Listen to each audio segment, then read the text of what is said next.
का महापर्व 24 अक्टूबर को, लेकिन कोचिंग सिटी कोटा के लिए कल 21 अक्टूबर का दिन भी दिवाली जैसा ही उत्सव लेकर के आने वाला है, जब मुख्यमंत्री अशोक गहलोत विदेश मंत्री शांति धारीवाल के साथ कोटा में 700 करोड़ से भी अधिक की लागत से बनकर तैयार हुए विकास के 21 बड़े कामों का वर्चुअली लोकार्पण करने जा रहे हैं। माना जा रहा है कि ये बड़े काम कोटा शहर को एक नए नक्शे में ढालने वाले हैं। हालांकि ये समारोह पूरी तरह से वर्चुअली होगा, लेकिन यूआईटी ऑडिटोरियम कोटा में स्थानीय अधिकारी, जनप्रतिनिधि और प्रबुद्धजन भी इस कार्यक्रम से सीधा जुड़ सकेंगे और कोटा की जनता के लिए करीब 1 दर्जन स्थानों पर शहर में एलईडी लगाई गई है, जिससे लोग इस पूरे कार्यक्रम का सीधा प्रसारण भी देख सकेंगे। फिलहाल जो बड़े काम जनता को समर्पित हो रहे हैं उनमें 80 करोड़ की लागत से गोबरिया बावड़ी सर्कल से लेकर के और नेहरू पार्क तक की रोड के नवीनीकरण के काम के अलावा 65 करोड़ की लागत का अनंतपुरा फ्लाईओवर, 42 करोड़ की लागत का महाराणा प्रताप फ्लाईओवर, 50 करोड़ की लागत का एरोड्राम अंडरपास, 47 करोड़ से बनकर तैयार हुआ सिटी मॉल का फ्लाईओवर, 33 करोड़ के बजट का विवेकानंद सर्किल और हेरिटेज एस्टेट,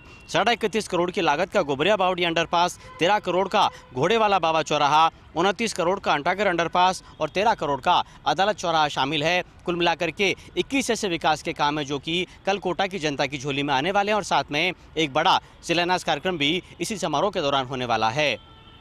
माना जा रहा है कि विदेश मंत्री शांति धारीवाल ने विधायक बनने के बाद कोटा शहर की जनता से कोटा को एक विकसित, उन्नत और आधुनिक शहर बनाने का जो वादा किया था, उन वादों की फहरिस्त में ये पहला मौका होगा जब इतने करोड़ के काम एक साथ धरातल पर उतरेंगे। ये भी दावा किया जा रहा है कि इन कामों के साथ ही कोटा को सौंदर्यीकरण के साथ ही एक पर्यटन सिटी बनाने के एक बड़े काम का भी आगाज होने जा रहा है।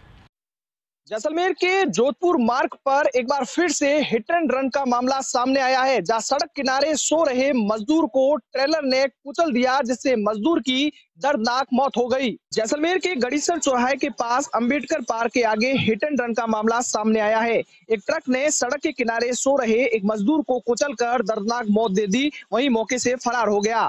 घटना की जानकारी मिलने पर पास से गुजर रहे लोगों ने पुलिस को इस बारे में इतला दी। पुलिस ने मौके पर पहुंचकर घटनास्थल का जायजा लिया तथा शव को राजकीय जवाहर अस्पताल की मोर्चरी में रखवाया। ट्रक मजदूर के चेहरे को कुचलते हुए निकला, जिससे मजदूर की पहचान जेब से मिले आधार कार्ड से हुई। मजदूर अनिल प्रजापत जोधपुर के मसूरिया का निवासी बताया जा रहा है। वहीं पुलिस ने जानकारी जुटाते हुए ट्रक की सरगमी से तलाश शुरू कर दी। शहर कोतवाली हेड कांस्टेबल दिनेश चारण ने बताया कि अंबेडकर पार्क के आगे मुख्य गेट की ये घटना है। वहीं सूचना मिलने पर पुलिस मौके पर पहुंची, वहीं एक ट्रक किसी मजदूर को कुचलकर फरार हो गया है। मौके पर लोगों ने बताया कि एक बड़ा ट्रक था जो शायद सीमेंट के कट्टों से भरा था, उसने एक मजदूर को कुचला है और फरार हो गया है। पुलिस ने मौके से शव को लेकर राजकीय जवाहर अस्पताल की मोर्चरी में रखवाया और ट्रक की तलाश शुरू कर दी। देर रात नाकेबंदी के बाद पुलिस को सफलता हासिल हुई, वहीं ट्रक को पुलिस ने दस्तयाब कर जांच शुरू कर दी है। वहीं मृतक शहर में मजदूरी का काम करता था। घटना की जानकारी मिलते ही पुलिस ने तुरंत रूप से नाकेबंदी कर ट्रेलर को दस्तयाब कर दिया। ट्रेलर चालक बाप निवासी सदीक खां को गिरफ्तार कर अब उससे पूछताछ की जा रही है। कपड़ा नगरी भीलवाड़ा में कॉम्प्लेक्सों के नाम पर हो रहे अवैध निर्माण को लेकर अब हाईकोर्ट सख्त हो गया है। भीलवाड़ा में अवैध निर्माण, जिस तरह से पार्किंग के लिए जो जगह छोड़ी जानी थी, उस पार्किंग की छोड़ी गई जगह में ही अवैध निर्माण हो गया और जिस व्यवसायिक निर्माण जिस तरह से हुआ, इसके बाद में कुछ लोग हाईकोर्ट में गए। हाईकोर्ट ने इस मामले को सख्ती से लेते हुए आज यूआईटी और नगर परिषद को पाबंद किया और इस पाबंदी के बाद में जिस तरह से यूआईटी और नगर परिषद को पाबंद किया गया, उसके बाद में जिला प्रशासन हरकत में आया और आज नगर परिषद आयुक्त दुर्गा कुमारी के नेतृत्व में कार्रवाई की गई। भीलवाड़ा राजेंद्र मार्ग जो रोड है, इस पर साबुन मार्ग पर 4 से अधिक कॉम्प्लेक्स है जिनमें पार्किंग के लिए जगह छोड़ी गई थी, मगर उस पार्किंग में व्यवसायिक निर्माण कर लिया गया। इसको कोर्ट ने गलत मानते हुए इनको सीज करने के आदेश दिए, जिस पर आज सीज करने की कार्रवाई की गई। इस कार्रवाई के बाद में अवैध निर्माण के काम में लगे हुए ठेकेदारों और खासतौर से बिल्डर्स में हड़कंप मच गया। नगर परिषद की इस कार्रवाई के बाद में जिस तरह से कॉम्प्लेक्स के नाम पर जो अवैध निर्माण हो रहा है, उससे जो पार्किंग की जो जगह छोड़ी जा रही थी उस पर कब्जा किया जा रहा है और इससे शहर का यातायात व्यवस्था प्रभावित हो रही है। मंत्री प्रताप सिंह खाचरियावास बीकानेर दौरे पर रहे। यहाँ सर्किट हाउस में खाचरियावास का शानदार स्वागत हुआ। कांग्रेस के जिला अध्यक्ष यशपाल गहलोत, केस कला बोर्ड के अध्यक्ष महेंद्र गहलोत, पीसीसी सचिव जियाउर रहमान आरिफ सहित स्थानीय कांग्रेसी नेता मौजूद रहे। खाचरियावास एक बार फिर भाजपा पर बरसे। उन्होंने कहा महंगाई की जो हालत है वो किसी से छिपी हुई नहीं है। जिस तरह से पहले मोदी जी शोर मचाते थे, अब वो चुप हैं। महंगाई पर बोलने के लिए कुछ भी नहीं है, बेरोजगारी किसी से छिपी हुई नहीं है। लेकिन जब खाचरियावास से ये सवाल पूछा गया कि कांग्रेस में बड़ी किचकिच है, तो उन्होंने कहा ऐसा कुछ भी नहीं है। आप भाजपा से पूछिए, सीपी जोशी जी से मिलने जाते हैं, वसुंधरा जी का घर पास है, उनको साथ लेकर नहीं जाते।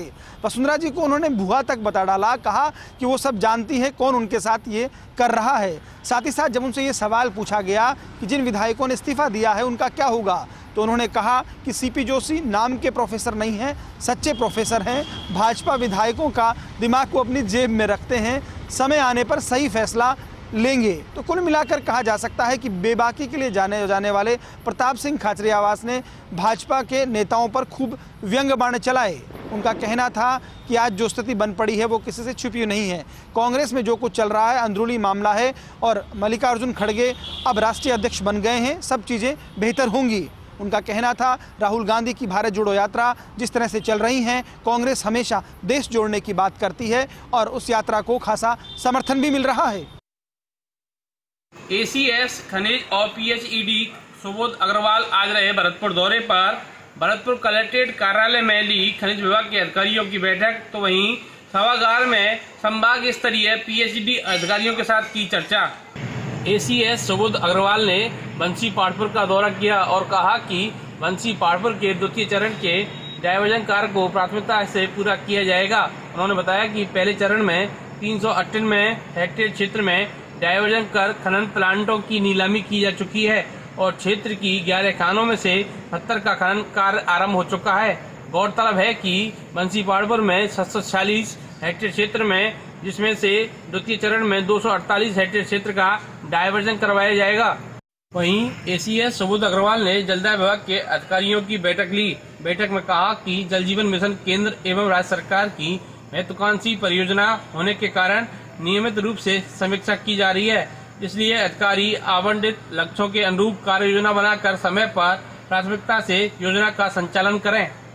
ACS सुबोध अग्रवाल ने बताया कि बंसी पाटपुर में वैध खनन कराना सरकार के लिए एक चुनौती भरा काम था। वहीं राम मंदिर के लिए बंसी पाटपुर से पत्र जाना अति संवेदनशील, इसको लेकर मुख्यमंत्री अशोक गहलोत गंभीर थे।